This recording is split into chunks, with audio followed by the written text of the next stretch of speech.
নমস্কার বন্ধুরা, উড়ানের আজকের পর্বের রিভিউ নিয়ে আমি পৌঁছে গেছি তোমাদের সামনে। বাংলা সিরিয়াল সমাচারে তোমাদের স্বাগত জানিয়ে আজকের পর্বের রিভিউ আমি শুরু করছি। শুরুতেই যেটা দেখতে পাচ্ছি সেটা হচ্ছে মন্দিরে খুব জাঁকজমক করে পুজো চলছে। সবাই বেশ খুশি, পূজার শ্বশুরবাড়ি পরিবার সবাই এসেছে এখানে, সবাই খুব খুশি। পুরোহিত মশাই বলছে সবই তো ভালো হলো, যদি দক্ষিণাটা ভালো পেতাম। তখন পূজার বোন বলে সে কি দক্ষিণে পাননি আপনি? দক্ষিণে তো এবার বাড়ানো হয়েছে, দিদির কাছে রাখা আছে, দাঁড়ান বলছি। তখন পূজা বলে ও আমি তো একদম ভুলেই গেছি। পুরোহিত মশাই বলে আচ্ছা রিয়া, তোমার দিদির কি হয়েছে বলো তো? তোমার জামাইবাবুর নামে দেখছি দুবার চারবার পুজো দিচ্ছে, পুষ্পাঞ্জলি দিচ্ছে দুবার, শান্তির জল 4বার নিচ্ছে। ব্যাপারটা কি, কোনো খুশির খবর আছে নাকি? এটা শুনে তো সবাই হাসতে থাকে, রিয়াও চুপ করে যায়। তখন সোমনাথ আর প্রিয়াঙ্কা এদিকে বলা বলি করছে। প্রিয়াঙ্কা বলছে আমি তো 2 দিন ছিলাম না, তার মধ্যে এসব কি করে হলো বলো তো? সোমনাথ বলে আমিও তো বুঝতে পারছি না, এত স্পিডে সবকিছু এগোচ্ছে কি করে। শিব গিয়ে তার বৌদিকে বলে কি ব্যাপার বৌদি, সত্যি নাকি? বলে ধুর ছাড়ো তো। তখন পূজা পুরোহিত মশাইকে গিয়ে বলে কি যে বলেন না আপনিও জেঠু, পারেনও বটে, যান বাড়ি যান। এদিকে মনে মনে বলে পূজা পোয়াতি না হাতি। এদিকে আমি চেষ্টা করছি ওনাকে এই সমস্যা থেকে কি করে বের করব, আর এদিকে জেঠু বলে কিনা অন্যজনকে বের করতে। সত্যি বাবা, কে যে কি ভাবে না। এদিকে তো পূজা এসব ভেবেই যাচ্ছে যে জুবেনাইল হোমে যাবে পূজা কি করে রাস্তা বেরোবে সেটাই বুঝতে পারছে না। রিয়া আসে, বলে কিরে দিদি কি ভাবছিস? বলে দেখ না কি করে যে বেরোবে সেটাই তো বুঝতে পারছি না। বলে তুইও কি তাহলে পুরোহিত মশাইয়ের কথা সত্যি নাকি? বলে ধের তুইও যে কি বলিস না, আমি কি ভাবছি আর কি বলছি আর তুই কি বুঝছিস। পূজা বলে আমি ওসব বাচ্চা কাচ্চা নিয়ে এখন ভাবছি না, ওদিকে বাবা বসে আছে, যা গিয়ে গল্প করগে যা। পূজা তো আবিরের অপেক্ষা করে যাচ্ছে, কখন যে আসবে। শহরে এতগুলো জুবেনাইল হোম, সব কটাতে গিয়ে তো আর বেল বাজাতে পারে না, সেটাই চিন্তা ভাবনা করছে কোথা দিয়ে শুরু করবে, কিভাবে যাবে, একা তো বেরোতেও পারছে না। এদিকে শিব আর মিলি আসে পূজার কাছে, বলে কালকে বর্দার ঘরে কি হলো? বলে যা হয়েছে না আর একটু হলেই তোমার বর্দা প্যান্টে বলে যে যা জানতে পেরেছি না কালকে, একদম উপর থেকে সোজা নিচে এসে পড়বে তোমার বর্দা। বলে তাই নাকি, কি তাহলে সবাইকে বলে দাও না। বলে না এখনই বলা যাবে না।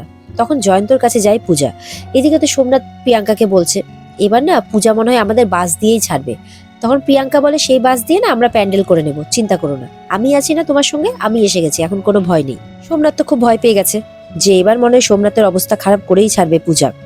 তখন এদিকে প্রিয়াঙ্কা একটু সাপোর্ট করে, উপরে দেখাচ্ছে প্রিয়াঙ্কা যে সোমনাথকে খুব সাপোর্ট করছে, আর ভেতরে বলছে আমি হচ্ছে তোমার পুরো খাদ মেশানো সোনা, তোমারই থালায় খাবো আর তোমার থালায় উগলে দিয়ে যাব। এদিকে জয়ন্তকে পূজা কিছু একটা বলে পাঠাচ্ছে তার শ্বশুর মশাইয়ের কাছে, কিছু একটা জানতে পাঠাচ্ছে, সম্ভবত জুবেনাইল হোমের ব্যাপারটা, যে কোন জুবেনাইল হোমে ছিল। জয়ন্ত বলে মারটার খাবো না তো, আমার এসব না করতে ভয় লাগছে, কিন্তু পূজা জোর করে পাঠাচ্ছে। এদিকে তো জয়ন্তকে পাঠিয়ে দেয় তার শ্বশুর মশাইয়ের কাছে। জয়ন্ত তো খুব ভয়ে গেছে আর কি, কিছু বলার এখনো হিম্মত করে উঠতে পারেনি। এদিকে আবির এসেছে, পূজা গেছে আবিরের কাছে। আবিরের সাথে যে পূর্ণিমাও এসেছে, আবির সেটা খুব ইশারা করে বলার চেষ্টা করছে, কিন্তু পূজা তো বুঝতে পারছে না। এদিকে পূর্ণিমা আসে, বলে ইশারা না পুরো ভালোবাসার কথা পুরো খোলাখুলি বলো। তখন পূজা আবিরকে সাইডে ডেকে নেয়, বলে কি রে শাশুড়ি ঠাকুরন এসছে, তুই আমাকে বলবি না আগে? বলে সেটাই তো বোঝানোর চেষ্টা করছি, তুই বুঝছিস কোথায়। এদিকে তো পূর্ণিমা ভাবে যে তারা বোধহয় কোর্টে ডিভোর্স কেস ফাইল করতে গেছে। পূর্ণিমা বলে তোমাদের দ্বারা না কিচ্ছু হবে না, খালি ফিস করাই হবে, চলো আমি যাব তোমাদের সঙ্গে কোর্টে। সোমনাথ সেটা আবার শুনতে পেয়েছে, বলে যে মা আবার কোর্টে যাবে কেন? ভেবেছে যে তাদের কোর্ট কেসটার ব্যাপারে বোধহয় মাও ইনভলভ আছে, মা গেলে তো সব জেনে যাবে। মানে যে যার নিজের মতো ভেবে যাচ্ছে আর কি। মনে বলছে মা কি তাহলে মহারাজের কেসটা রিওপেন করতে চাইছে নাকি? প্রিয়াঙ্কা এসছে এবার পূর্ণিমার কাছে দৌড়ে, বলে মা আপনি কোর্টে যাবেন কেন? আপনি কি আমাকে বিশ্বাস করছেন না? আপনি কি আমাকে সন্দেহ করছেন নাকি? ওই যে বললাম, যে যার নিজের কথাগুলো ভেবে যাচ্ছে, যে যেটা নিজে দোষ করেছে সে ভাবছে যে সেই দোষের কারণেই হয়তো পূর্ণিমা কোর্টে যাবে। মহারাজের বাবা আসে, বলে পূর্ণিমা তুমি এখানে কি শুরু করেছো বলো তো? পূর্ণিমা বলে কি করব বলো তো, এরা দুজন মিলে যদি শুরু করতে না পারে আমাকেই তো শুরুটা করে দিতে হবে। পূজা আবার সাইড করে নিয়ে আসে আবিরকে, বলে কি রে তুই এদেরকে সাইড করতে পারলি না? বলে তোর পরিবার না পুরো তার কাটা পরিবার, তাদেরকে কাটানো যাবে না, বুঝতে পেরেছিস? আমি বরঞ্চ যাই প্রসাদ খেয়ে আসি। পূর্ণিমা তো পড়ে যায় এবার আবিরের পেছনে, তুমি প্রসাদ খেতে এসছো, তুমি বলো যে তুমি বিয়েটা করবে কিনা। আবির বলে বিয়ে তো করতেই চাই, কিন্তু ও তো বিবাহিত। বলে ধুর নিকুচি করেছে বিবাহিত, আমি না তোমাদের মহারাজের সাথে সব কাটাছেড়া করে তোমার সাথে পক করে বিয়েটা দিয়ে দেবো, এমন করে বলতে থাকে পূর্ণিমা। পূজা তখন সেখান থেকে একটা রাস্তা খুঁজে পায়, বলে এই তো পেয়েছি রাস্তা, এবার আমি কাটা দিয়েই কাটা তুলবো। সোমনাথ তো আরো ভয় পেয়ে যায়, না মার ব্রেনটা ওয়াশ করতে হবে, মাকে সরাতেই হবে। বলে মা কি করছো তুমি বলো তো, কি বলছে ওরা? পূর্ণিমা বলে যে ওই যে যেই কাজটা এতদিন ধরে করে ওঠেনি সেই কাজটাই করবে বলছে আর কি। সোমনাথ তো অন্যদিকে ভাবে যে হ্যাঁ তার মানে ওই জেলের কাজটা সত্যিটা তো বের করা হয়নি, সেই সত্যিটাই তার মানে পূজা বের করবে। মানে যে যার নিজের ধান্দাতেই আছে। সোমনাথ বলে কি মানে হয়ে ওঠেনি মা, কি হবে? তখন পূর্ণিমা বলে ওই যে মহারাজের মুক্তি হবে। ব্যাস, সোমনাথ তো ভেবেছে যে যেটা ও ভেবেছে সেটার জন্যই মা যাচ্ছে, মানে এবার ও জেলে যাবে আর মহারাজের মুক্তি হবে। কিন্তু পূর্ণিমা তো অন্য লাইনে কথা বলছে। পূজা এবার প্ল্যান বের করেছে, আবিরকে বলছে শোন, আমার এই শাশুড়ি মাকে পটিয়েই আমাদের এখান থেকে বাইরে বেরোতে হবে। এদিকে তো আবির পূর্ণিমার কাছে যায়, গিয়ে বলে আন্টি আমি না পূজাকে ভালোবাসি। এটা শুনে তো মহারাজের মা খুব খুশি হয়ে যায়, বলে তাই? বলে হ্যাঁ, কিন্তু ওর সাথে না কথা বলার কোনো সুযোগ পাচ্ছি না, ওকে একটু বোঝাতে হবে। বলে যাও না, ওই তো দাঁড়িয়ে আছে, বোঝাও। বলে না এখানে না, মানে বাইরে কোথাও নিয়ে গিয়ে বোঝাতে চাই, আপনি একটু পথ করে দিন না, মানে একটু ব্যবস্থা করে দিন না। বলে আমি? বলে হ্যাঁ। বলে হ্যাঁ একটু দিন না পথ করে। পূর্ণিমা বলে কিভাবে? বলে অ্যাক্টিং করে, যা মাথায় আসছে করুন না করুন না। বলে তাই অ্যাক্টিং করে? আচ্ছা ঠিক আছে সরো, পথ করে দাও। তখন পূর্ণিমা এমন একটা অ্যাক্টিং করে যেন তার পায়ে খুব চোট লেগেছে, আবির আবির বলে চিৎকার করতে থাকে। তখন তো পূর্ণিমার কাছে গিয়ে পূর্ণিমাকে সবাই ঘিরে ফেলে। পূর্ণিমার পরিবারের লোকজন কি হয়েছে কি হয়েছে করে সবাই একদম ব্যতিব্যস্ত হয়ে পড়ে। এই সুযোগে পূর্ণিমা ইশারা করে তাদেরকে চলে যাওয়ার জন্য। ব্যাস, তারা পথ পেয়ে যায় যাওয়ার জন্য। পূজা তো মনে মনে খুব আনন্দ পায় যে এবার আমি ওনার জীবনের সমস্ত কিছু, মানে সমস্ত অন্যায় যা কিছু রয়েছে ওনার জীবনে সবকিছু আমি এবার মুছে দেব। ওনার জীবনকে আমি এবার, মানে ওনাকে আমি এবার এই সমস্ত জঘন্য জিনিস থেকে মুক্তি দেব, ওনাকে একটা ভালো জীবন আমি ফিরিয়ে দেব। এই মনের আনন্দে দুজনে বেরিয়ে পড়ে।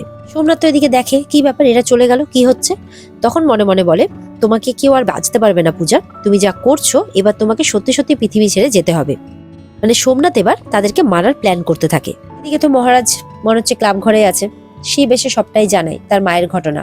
তারপর বলে যে যখন ওষুধ দিতে যাওয়ার জন্য বা ইঞ্জেকশন দেওয়ার জন্য বাবা বললো নিয়ে যাবে, তখন শটাং করে উঠে বলে না আমার পা একদম ঠিক আছে, আমি একদম ঠিক আছি। মহারাজ বলছে বাবা তাই নাকি? তারপর তোরা কি করলি? শিব বলে তারপর আমরা বাড়ি ফিরে এলাম। তো বলে তো তোর ওই বন্ধু মানে পূজা সে কোথায়?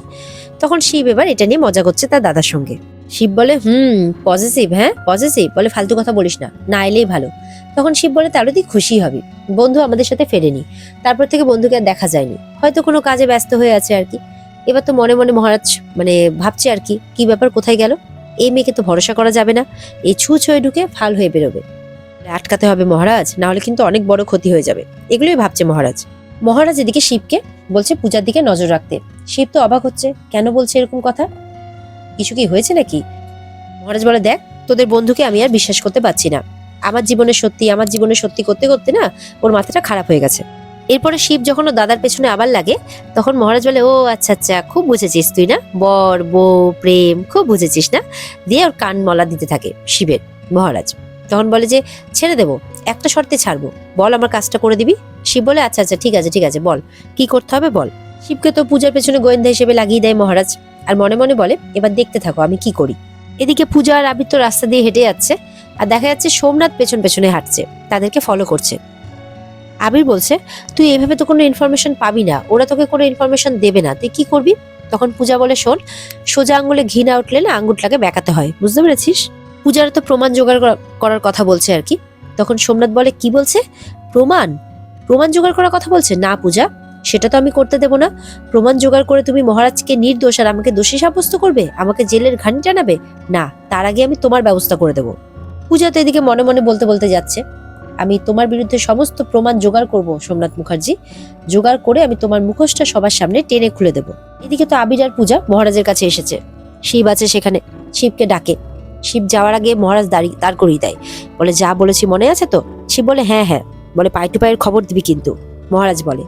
এদিকে তো পূজাও শিবকে জিজ্ঞাসা করছে কি খবর, কেমন বুঝছো? বলে একদম চনমনে, কিন্তু কি হতে চলেছে কিছু বোঝা যাচ্ছে না। শিব বলে পূজাকে। পূজা এবার মহারাজের কাছে গেছে, গিয়ে বলে যে তোমার কাছে একটু সময় হবে গো? বলে আমি ব্যস্ত না থাকলেও তোমার জন্য কোনো সময় নেই। মহারাজ বলে যে না না আমার নয়, আসলে আবিরের তোমার সাথে একটু কথা ছিল। আবির বলে আমার আবার কি কথা? তখন পূজা শিবকে বলে আবিরকে অন্য জায়গায় নিয়ে যেতে। তাই করে শিব।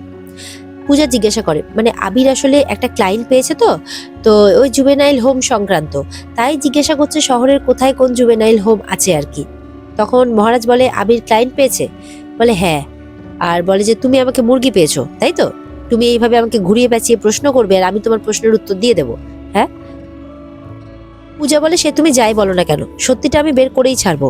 পূজা তো এরপরে বিভিন্নভাবে মহারাজের পেছনে লাগছে। মহারাজ তো রেগে যাচ্ছে। আবির বলে কি করছিস বলতো তুই, ঘুমন্ত বাঘকে এইভাবে জাগাচ্ছিস কেন, জানিস তো জেগে গেলে কি হবে? পূজা বলে জানি তো কি হবে, তাই তো তোর নাম নিয়ে জিজ্ঞেস করেছি। আবির বলে ও আচ্ছা আচ্ছা, বাহ খুব ভালো করেছিস, তার মানে আবার তুই মাঠটা আমাকে খাওয়াবি তাই তো? পূজা বলে জানিস তো ওরকম ব্ল্যাক প্যান্ট ব্ল্যাক শার্ট, ওরকম চুলটা ওরকম বেঁধে পুরো হিরো হিরো স্টাইলে এসে কাউকে মারলে না আমাকে হেব্বি লাগে। এই দিক থেকে মহারাজ তো দেখছে, শিবকে বলে দেখছিস দেখছিস কিরকম গোয়েন্দাগিরি করছে, ওর এই জিনিসগুলো আমাকে ভালো লাগে না, ভালো মতো মিশে যাবি, বুঝতে পেরেছিস? মিশে গিয়ে সবটা জেনে আমাকে বলবি। শিব তখন মনে মনে ভাবে এই রে, যদি জানতে পারে যে ওদের গোয়েন্দাগিরির মধ্যে আমিও সামিল আছি, তাহলে জানতে পারলে আমাকে ওপর থেকে ছুড়ে দেবে। সরি রে মেজদা, আমি তোর কথা রাখতে পারবো না, কারণ আমি চাই, মনে প্রাণে চাই যে তুই ভালো থাক, তাই জন্যই তো এটা করছি, মনে মনে বলতে থাকে শিব। আবির বলে দেখ তুই যেটা করতে চাইছিস সেটা কিন্তু একদম নাথিং টু ইম্পসিবল, বুঝতে পেরেছিস? পূজা বলে এই পৃথিবীতে কোনো কিছুই অসম্ভব নয়। কতজন তো কত অসাধ্য সাধন করেছে, কোনো ছেলে তার বাবা মায়ের জন্য, কোনো দাদু তার নাতির জন্য, কোনো স্বামী তার স্ত্রীর জন্য, কোনো স্ত্রী তার স্বামীর জন্য, কতই না অসাধ্য সাধন করেছে। এই পৃথিবীটা হচ্ছে অসম্ভবকে সম্ভব করার পৃথিবী। আর এবার পূজা তার রাজের জন্য সেটাই করবে। মহারাজ আসে পূজার কাছে, বলে স্বপ্ন দেখার চেষ্টা করো না পূজা, তোমাকে কিন্তু সকাল দিন রাত আমি একটাই ব্যাপারে ওয়ার্ন করে যাচ্ছি যে থেমে যাও এবার, তুমি কিন্তু কিছুতেই থামছো না, আর এবারও যদি তুমি না থামো তাহলে কিন্তু আমি এবার মাঠে নামতে বাধ্য হব তোমাকে থামাতে, তখন কিন্তু তুমি আমাকে আর তোমার পাশে পাবে না, তোমার বিপক্ষে পাবে। মহারাজ তো বলতে থাকে পূজাকে যে আমাকে কিন্তু সিরিয়াসলি নাও, কিন্তু পূজা মনে মনে একটাই জেদ ধরে বসে আছে, নির্দোষ তো প্রমাণ করবেই, যে করেই হোক, যে কোনো মূল্যে হোক। আর এখানে আজকের পর্ব শেষ হয়ে যায়। তো বন্ধুরা, এই ছিল আজকের পর্বের রিভিউ। যদি তোমাদের ভালো লেগে থাকে তাহলে অবশ্যই পর্বকে লাইক কমেন্ট আর চ্যানেলকে কিন্তু সাবস্ক্রাইব করতে ভুলবে না। দেখা হবে আগামী পর্বে, ততক্ষণ সবাই ভালো থাকবে। আর এই পর্বের বিস্তারিত দেখতে অবশ্যই স্টার জলসার পর্দায় তোমরা নজর রাখবে। ধন্যবাদ।